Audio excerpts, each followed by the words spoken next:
இது அனைத்து இந்திய அண்ணா திராவிட முன்னேற்ற கழக ஆட்சியில் இருக்கின்ற காலத்தில் ஓமலூர் சட்டமன்ற தொகுதி, மேட்டூர் சட்டமன்ற தொகுதி, எடப்பாடி சட்டமன்ற தொகுதி, சங்ககிரி சட்டமன்ற தொகுதி, 4 சட்டமன்ற தொகுதியில் இருக்கின்ற வறண்ட 100 ஏரிகளுக்கு நீர் நிரப்ப வேண்டும் என்ற அடிப்படையில் இந்த திட்டத்தை அனைத்து இந்திய அண்ணா திராவிட முன்னேற்ற கழக ஆட்சியில் கொண்டாந்தோம். மேட்டூர் அணை 120 அடி எட்டுகின்ற பொழுது உபரி நீராக வெளியேறுகின்ற காலகட்டத்தில் நீரேற்றின் மூலமாக இந்த 4 சட்டமன்ற தொகுதியில் இருக்கின்ற வறண்ட 100 ஏரிகள் நீர் நிரப்புகின்ற திட்டம். இந்த திட்டத்திற்கு சுமார் 565 கோடி ரூபாய் ஒதுக்கீடு செய்யப்பட்டு அனைத்து இந்திய அண்ணா திராவிட முன்னேற்ற கழக ஆட்சி இருக்கின்ற பொழுது நானே அடிக்கல் நாட்டப்பட்டு முதற்கட்டமாக 6 ஏரிகள் நிரப்புவதற்கு நடவடிக்கை எடுத்து நானே நேரடியாக வந்து இந்த திட்டத்தை துவக்கி வைத்தேன். கிட்டத்தட்ட 53 மாத காலம் திராவிட முன்னேற்ற கழகம் ஆட்சிக்கு வந்து நிறைவு பெற்று விட்டது. இந்த 53 மாத ஆட்சியிலையும் இந்த திட்டத்தை முழுமையாக இன்னும் நிறைவேற்றப்படவில்லை. இப்பொழுது பார்த்தீங்கன்னா 59 ஏரிகளுக்கு தான் நீர் நிரப்பியிருக்கின்றார்கள். எஞ்சிய ஏரிகள் அத்தனையும் வறண்ட ஏரியாகத்தான் இருக்கின்றது. மேட்டூர் அணை நிரம்பி உபரியாக நீர் வெளியேறி கடலில் போய் கலக்கின்றது. அந்த காலகட்டத்தில் தான் இந்த 100 வறண்ட ஏரிகள் நிரப்புகின்ற திட்டம் என்ற அடிப்படையில் கொண்டாந்தோம். ஆனால் அனைத்து இந்திய அண்ணா திராவிட முன்னேற்ற கழக ஆட்சியில் கொண்டு வரப்பட்ட திட்டம் என்பதற்காகவே இந்த திட்டத்தை ஆமை வேகத்தில் நடைபெற்றுக் கொண்டிருக்கின்றது. இன்னும் எஞ்சியது ஒரு 7 மாத காலம் தான் இருக்கிறது. இந்த 7 மாத காலத்தில் நிச்சயமாக இந்த ஆட்சியாளர்களால் எஞ்சிய ஏரிகள் நிரப்புவதற்குண்டான வாய்ப்பு குறைவு.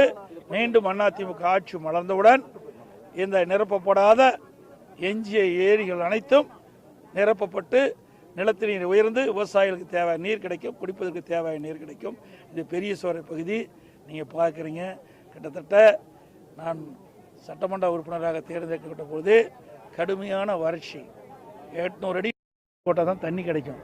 அப்படிப்பட்ட வறட்சியான பகுதியில் இருக்கின்ற இந்த வைர ஏரிக்கு நீரை கொண்டாந்து நிரப்பிருக்கு என்று சொன்னால் இதுதான் அனைத்து இந்திய அண்ணா திராவிட முன்னேற்ற சாதனை. பல ஆண்டுகளாக விவசாயியுடைய கனவை நாங்கள் நிறைவேற்றிக்கிறோம்.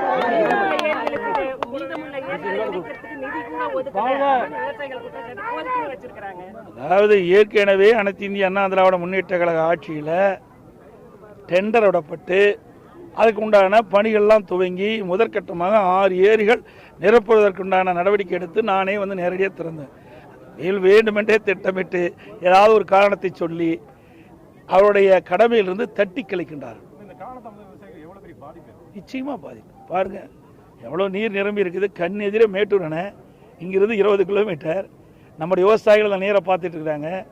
நீர் நிரம்பி இன்றைக்கு உபரி நீர் மேட்டூர் அணையிலிருந்து திறக்கப்பட்டு கடலில் போய் கிடக்குது. இப்போ கூட 60,000 அடி இன்றைய தினம் வந்து கொண்டிருக்கின்றது. இன்னும் 2-3 நாளில் நம்முடைய அணை மீண்டும் முழு கொள்ளளவு ஏற்றிவிடும்.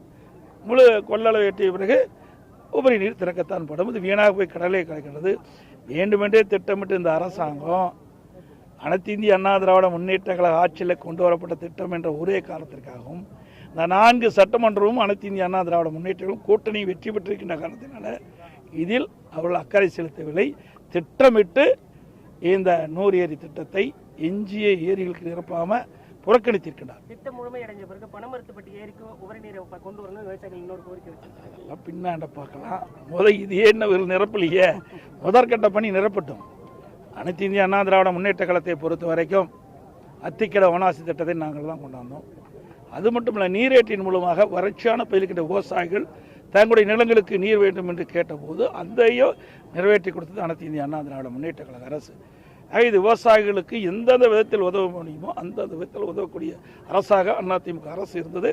தொடர்ந்து மக்களுடைய ஆதரவை பெற்று அடுத்த ஆண்டு நடைபெற்ற சட்டமன்ற தேர்தலில் வெற்றி பெற்று விவசாயிகளுக்கு எந்தெந்த விதத்தில் நன்மை செய்ய முடியுமோ அத்தனை வகையிலும் நன்மை செய்யும். அது மட்டும் இல்லை, எங்கெங்கெல்லாம் நீர் வீணாக போய் கடலே கிடைக்கிறதோ அந்த நீரை எல்லாம் ஆங்காங்கே தடுப்பணை கட்டி நீரை தேக்கி நிலத்தடி நீரை உயர்த்தி குடிப்பதற்கு தேவை நீர், நம்முடைய விவசாயிகளுக்கு தேவை நீர் நிலத்தடியை உயர்த்தி கொடுப்போம். நீங்க பரப்புரைக்கு போற இடத்துல தாவேகாவினர் வரவேற்பு கொடுக்குறாங்க. விருப்பப்பட்டு வந்து கொடுக்குறாங்க. தலைமையினுடைய ஆணையை பெற்று வர வேண்டும் என்று நாங்கள் வலியுறுத்தினோம். எங்களுடைய மாவட்ட செயலாளர் வலியுறுத்தினாங்க. ஆனால் அவர்கள் ஆர்வத்தோடு வந்து கலந்துருக்கிறாங்க. சில வேண்டுமென்று திட்டமிட்டு எதிர்க்கட்சியை சேர்ந்தவர்கள்லாம் விமர்சனம் செய்கிறாங்க. பொறுக்க முடியல அவர்களால். எப்பொழுது நாங்கள் பாரதிய ஜனதா கட்சியோட கூட்டணி வச்சோமோ அன்றையிலிருந்து இன்ற வரைக்கும் எங்களை பற்றி தான் விமர்சனம் செய்கிறார். நாங்கள் யாரோட கூட்டணி வைத்தால் இவருக்கு என்ன கஷ்டமாக இருக்குது. இவர்கள் திராவிட முன்னேற்ற கழக தலைமையிலே அமைக்கப்பட்டிருக்காங்க. திமுக, காங்கிரஸ், அதோட விடுதலை சிறுத்தை கட்சி, கம்யூனிஸ்ட் கட்சி, இப்படி பல கட்சிகள் அங்கே கூட்டணி வச்சிருக்குது. அந்த கட்சி தலைவர்களும் எங்களை பற்றி பேசுவதற்கு என்ன தகுதி இருக்குது? அனைத்து இந்திய அண்ணா திராவிட முன்னேற்ற கழகம் எங்களோட கூட்டணி சேர்க்கின்ற விரும்புகின்ற கட்சியோடு நாங்கள் கூட்டணி வைக்கிறோம். அதில் ஒரு விமர்சனம். எனவே அவங்களுக்கு பொறுக்க முடியல. ஏன்னா நாங்கள் கூட்டணி இல்லைன்னா அவர்களுக்கு எளிதாக வரும்னு நினைக்கிறாங்க. அது ஒருபோதும் நடக்காது. ஏன்னா இன்றைய தினம் நீங்கள் பார்த்தீங்கன்னா இதுதான் சாதனை. இந்த வேற ஏரியை நிரப்பி இருக்கணும்ல. இப்படி சாதனை ஏதாவது இந்த ஆட்சியில் செஞ்சிருக்கிறாங்களா? செய்யாட்டி போகுது. அதிமுக ஆட்சியில் கொண்டு வரப்பட்ட திட்டத்தையாவது முழுமையாக செயல்படுத்தி மக்களுக்கு நன்மை கிடைச்சிருக்கிறோம். அதுவும் இல்லையே. உங்களுடைய கற்பனையா அவர் என்னங்க ஒரு கட்சி ஏங்க இதெல்லாம் ஒரு கேள்வி கேட்கலாமா? அவர் ஒரு கட்சி சார் அவரெல்லாம் நாங்கள் எங்கள் கட்சியே இன்றைக்கு 2 கோடி தொண்டர் உள்ள கட்சி. அதுக்கு தகுந்த மாதிரி கேள்வி கேளுங்க. யாரோ பேசுறதுக்கெல்லாம் கேள்வி கேட்காதீங்க. தயவு செய்து கேள்வி கேட்காதீங்க. வேணுனே திட்டமிட்டு தவறான விமர்சனத்தை செஞ்சுட்டு இருக்காரு. அவர்களுக்கு யாராவது ஆதரிப்பார் என்று எதிர்பார்த்தார். அவர் நினைக்கிறது நடக்கல. அதனால இப்படிப்பட்ட வார்த்தையை கக்கி கொண்டிருக்கிறார். சார், அதாவது இந்த கூட்டணி வருமா அந்த கூட்டணி தேர்தல் வரும்போது தான் தெரியும். நாங்கள் ஏற்கனவே ஒவ்வொரு முறையும் நீங்கள் இப்போ 2019 நாடாளுமன்ற தேர்தல், 2021 சட்டமன்ற பொது தேர்தல், 2024 நாடாளுமன்ற, இந்த தேர்தலெல்லாம் பாருங்கள். தேர்தல் அறிவிக்கப்பட்ட பிறகுதான் சில நேரத்தில் கூட்டணி வச்சிருக்கிறோம். சில நேரத்தில் தேர்தலுக்கு முன்பு அறிவிப்புக்கு முன்பு ஒரு மாதத்துக்கு முன்பு கூட்டணி பேசி முடிச்சிருக்கிறோம். ஏன்னா அந்த கட்சி வளர்க்க வேணும். கூட்டணின்னு அமைச்சிட்டா அந்த கூட்டணிக்குள்ள ஒரு கட்டுப்பாடு வந்துடும். அதனால எங்க கூட்டணி சேர இருக்கின்ற கட்சிகள் எல்லாம் சுதந்திரமாக செயல்பட்டு இருக்குது. திராவிட முன்னேற்ற கழக தலைமையில் அமைக்கப்பட்ட கூட்டணி எல்லாம் இன்றைக்கு அவர்கள் சுயமாக செயல்பட முடியல, சுதந்திரமாக செயல்பட முடியல.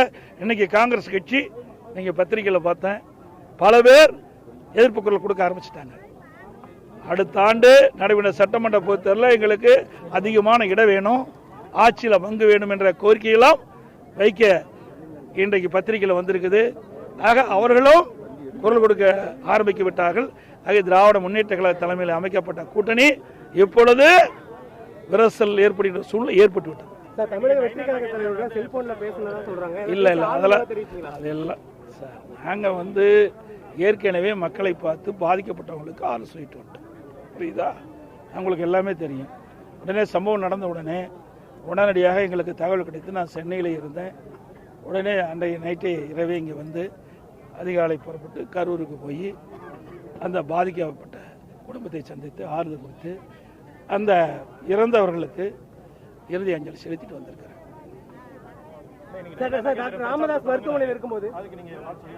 நிச்சயமாக ஏற்கனவே ஒரு தொடங்கியாச்சு. இப்போ இன்னைக்கு ஈவினிங் தொடங்குறாரு. எங்களுடைய கட்சியினுடைய மூத்த நிர்வாகிகள் கலந்துக்கிறாங்க. மரியாதைக்கு சகோதரர் செல்லூர் ராஜ் அவர்கள், திரு உதயகுமார் அவர்கள், ராஜன் செல்லப்பா போன்றவர்களெல்லாம் அதில் கலந்து கொண்டு அவர்கள் அந்த சுற்றுப்பயணம் வெற்றி பெறுவதற்கு வாழ்த்து சொல்லி. டாக்டர் ராமதாஸ் மருத்துவமனையில் இருக்கும்போது 30 நிமிடம் தனிமையில சந்திச்சதாகவும் கூட்டணி பேச்சுவார்த்தை அதையெல்லாம் இதை சொல்ல முடியுமா? அப்படின்னு எந்த கேள்வி அந்த கேள்வி கேளு. அவர் உடல்நல சரியில்லை, விசாரிக்க போனேன்.